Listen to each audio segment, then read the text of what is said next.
Nanonood pala ako ng pelikula na si Rene Requestas. Bagong-bago pala ito na may bigla akong naalala. Inaantay na pala ako ni Redford White para kulitin siya.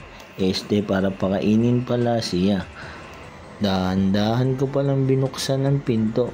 Baka magising si Papa. Teka, ang haba na. Gawa muna tayo ng intro.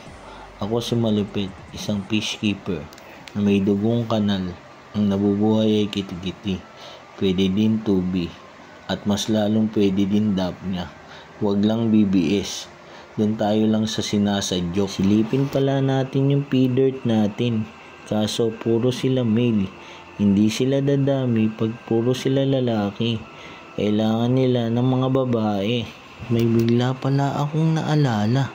Kailangan pala natin kumuha ng rock salt para may panggamot sa may sakit nating isda. Nilapag ko muna ito sa tabi. Ang una kong tinignan si albino koi.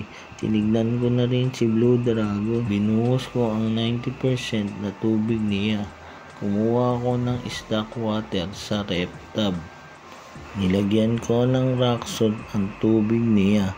Nilagyan ko rin ito ng gamot. Tapos minekos-mekos ko lang.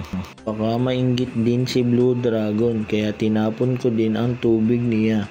Kinuwanan ko ng tubig na bago, tsaka nilagyan ko ng rock salt at gamot. Sabay mekos-mekos lang iyan. Sana balang araw gumaling na sila para hindi na ako malungkot at hindi ko nagawin yung ginawa ko kanina na pagmekos-mekos sa kanila. At bigla akong nasulyapan yung mga kalnagapin natin. Mukhang gutom na sila at kailangan na natin kumuha ng pagkain. At biglang naisip ko na pumunta na ngayon sa ilog. Dahil wala na tayong magagawa, hindi hanapin muna natin ang pansadyok ng kitikiti. Medyo malayo ito at maputik. Ayan nga pala yung kanal na pinangunguhanan natin ng dapnya dati. Ayan, nakuha na natin siya. Pero maghugas muna tayo ng paa dahil nalublob tayo sa putikan. Binuhat ko na pala ang timba at hagdan. Tara, lumakad na tayo papuntang ilog.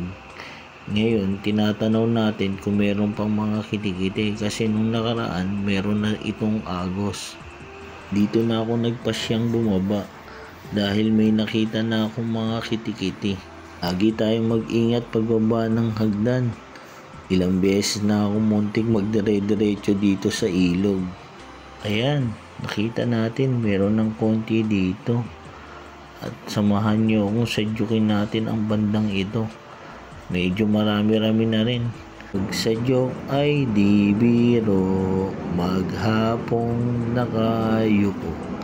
Di naman makatayo, di naman makaupo. Pagpasensya nyo na yung boses ko hindi tayo marunong kumanta. Pero ayan, napakarami na naman natin makukuha ngayon. Yan, ang dami na naman natin nakuha. Yung iba nabulabog pa natin. Malamang magsusumbong to sa mga tropa nitong lamok para tusukin tayo mamaya dito. Ayan ang sinasabi ko. Ayan na sila. Ayan na. Sinusugod na tayo. Ayan na yung mga lamok. Alis, alis. Ang sasakit ng mga panunusok ninyo sa akin. Pero kukunin ko pa rin ang lahi nyo. Yari kayo sa akin ngayon. Ganito pala yung technique para mahiwalay yung mga malapit na maging lamok. Bugawin natin sila para mapunta sa isang part para mamaya babalikan natin sila. Pero may nakita pa tayo marami dito. Binugaw ko pala uli ng binugaw sila dun para mapunta nang sila sa isang part. Pero mamaya ng konti babalikan na natin yan para makita natin kung napunta na sila dun.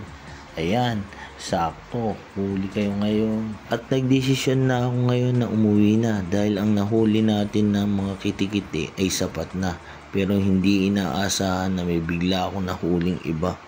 Ayan, koi fish, pero yun nga lang, laruan. Patay tayo dyan.